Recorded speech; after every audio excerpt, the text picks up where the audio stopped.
True courage is not about defending what you know, but about daring to question it. Much of life flows in the quiet acceptance of weak minds that surrender to silence. This surrender often slips unnoticed into everyday language, appearing in phrases like, "That's just how it's done," "Everyone thinks that way," or "It won't change anyway." Gradually, these words replace reality itself. And what about you? How often do you unconsciously conform to these subtle acceptances that whisper their ideas to you each day? This question may seem simple, yet it carries a quiet threat. Every moment left unanswered chips away at your mind, leaving fragments behind. Like Dostoyevsky's characters, most of us choose silence in our inner courts, a surrender carved by fear, laziness, and complacency. The first dangerous phrase is, "That's just how it is." This is not an explanation, it is a declaration of surrender. When you stop questioning and simply go along with the flow, your mind loses the habit of objection. Small acts of acceptance accumulate, and life steps are taken without thought. As Dostoyevsky often shows, people disguise their own responsibility with seemingly innocent words about inevitability.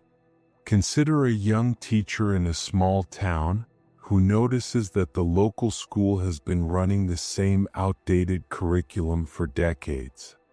Every year, the children learn the same lessons, and every year, the complaints of students and parents are politely ignored. When she raises her concerns in meetings, her colleagues respond with, "That's just how it is."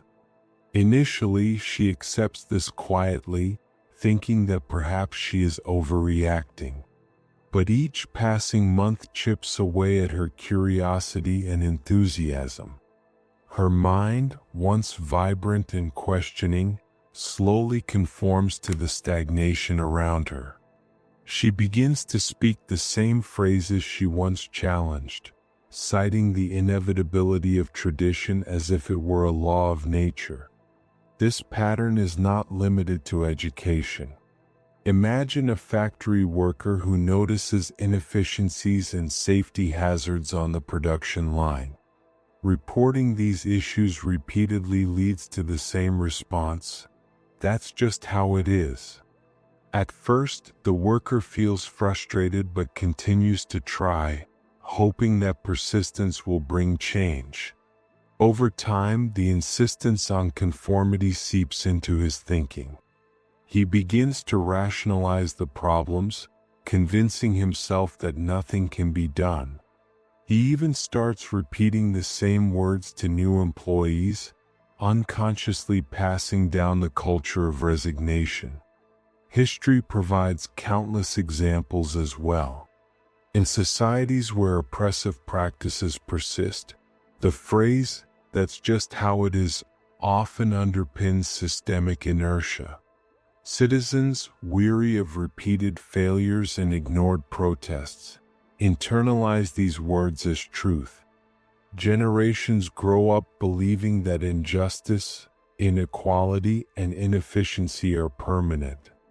The mind, shaped by these repeated acceptances, becomes less capable of questioning, less daring, and increasingly passive. It is precisely this quiet surrender that allows both minor and major injustices to persist unchallenged. Even in intimate relationships, the phrase carries destructive power.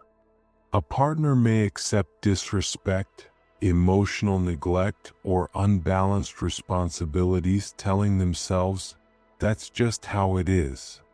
Children absorb similar lessons in families where rules, roles, and expectations are rigidly enforced without explanation. These subtle acceptances build invisible walls around the mind, conditioning individuals to normalize limitations, unfair treatment, or missed opportunities. Dostoyevsky's genius lies in his ability to explore these microcosms of surrender. In Notes from Underground, the protagonist's every hesitation and self-justification illustrates the internalization of "that's just how it is." He observes the world with sharp intelligence yet rarely acts decisively, paralyzed by fear and self-deception. Each day of inaction, each casual acceptance, becomes a silent erosion of his freedom. The reader witnesses the tragic consequences of living within the boundaries dictated by resignation rather than inquiry. In practical terms, consider how this phrase affects modern work culture. Employees who accept mediocrity or unfair practices because "that's just how it is" inadvertently sustain a cycle of stagnation. Innovation is stifled, moral courage is suppressed, and opportunities for growth diminish. The danger is subtle. While no overt harm may appear immediately, the cumulative effect over months and years is profound. The mind's ability to imagine alternatives, to challenge norms, or even to dream freely is steadily corroded. The psychological mechanism behind this is surprisingly simple. Repetition of passive acceptance rewires the brain's response to challenge.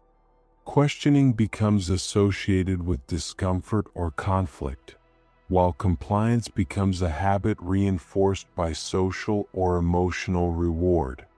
People who once had vibrant curiosity may find themselves disengaged, repeating words and behaviors unconsciously. They may even perceive resistance as futile, further embedding the culture of surrender. Moreover, this phrase often intersects with fear. Fear of failure, rejection, or social ostracism pushes individuals to adopt resignation as a protective shield. Yet this shield is paradoxical. It provides temporary comfort but ensures long-term limitation. Dostoyevsky understood that fear, cloaked in everyday language, could immobilize entire characters, rendering them observers of their own lives rather than active participants. This principle extends beyond fiction into real life. The quiet repetition of "that's just how it is" constrains potential, creativity, and moral responsibility. Even in moments of clarity, the phrase exerts its power.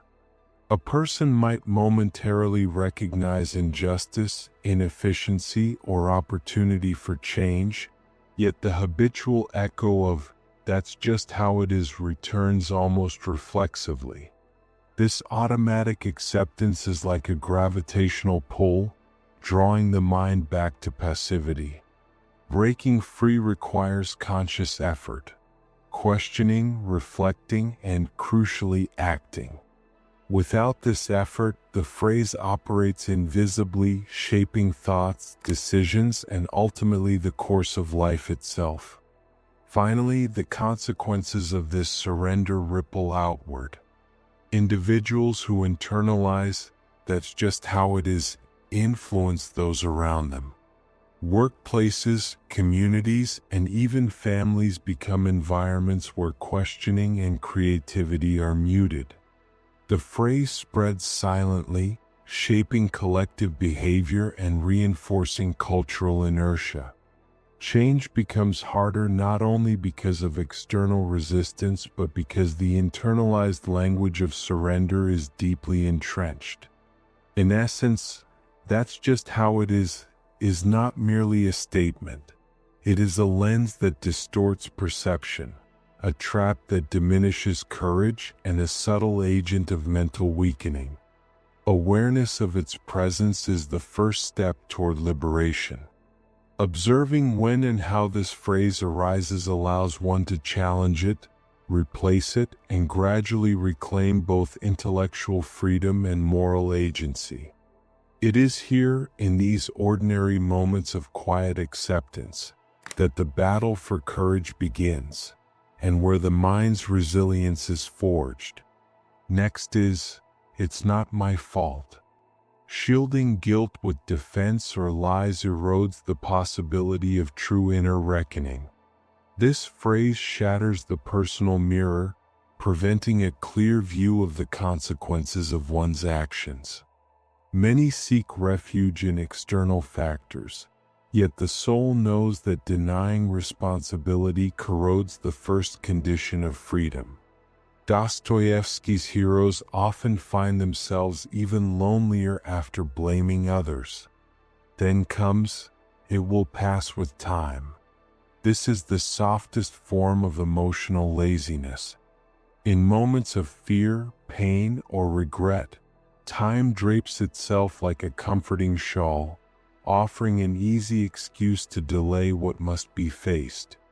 But while time promises healing, it deepens the roots of inaction. Procrastination only enlarges the soul's wounds, and lessons remain unlearned. The fourth trap is, "This is who I am."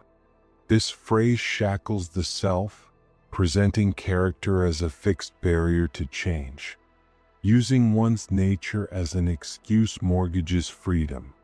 The subtle pain Dostoyevsky uncovers lies here. Certainty about oneself can quietly close the door to transformation. Most insidious of all is, "I don't understand this."